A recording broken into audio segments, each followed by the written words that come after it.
बचपन के दिन हिम और कोथा पड़ोस में रहते थे। छोटे से ही दोनों अच्छे दोस्त थे।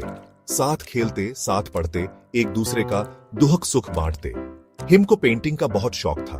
कोथा को कहानियां सुनना बहुत पसंद था। हिम रंगों से कोथा की कहानियों को कैनवास पर उतार देता था। दोनों की दोस्ती देखते ही बनती थी। एक दूसरे के बिना उनका दिन अधूरा था।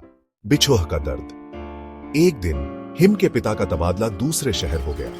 हिम को जाना पड़ा। जाते समय हिम और कोथा की आंखें नम थीं। एक दूसरे को पता नहीं था कब फिर मिलेंगे।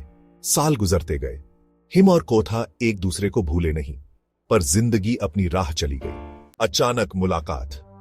एक दिन कोथा एक आर्ट एग्जीबिशन देखने गई। वहां उसे एक पेंटिंग ने अपनी ओर खींचा। वो पेंटिंग उसके बचपन की याद दिला रहा था। चित्रकार को देखकर कोथा चौंक गई। ये तो हिम था।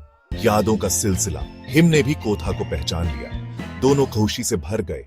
घंटों बातें करते रहे। बचपन की यादें ताजा हो गईं।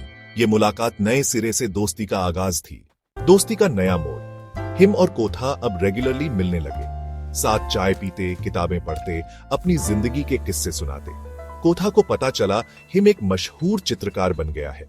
हिम को भी एहसास हुआ कोथा भी अब एक लेखिका है।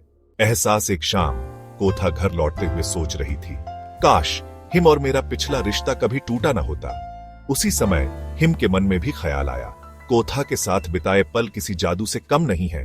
हिम्मत और इजहार। अगले दिन हिम ने कोथा को म्यूजियम चलने के लिए बुलाया। कोथा मान गई।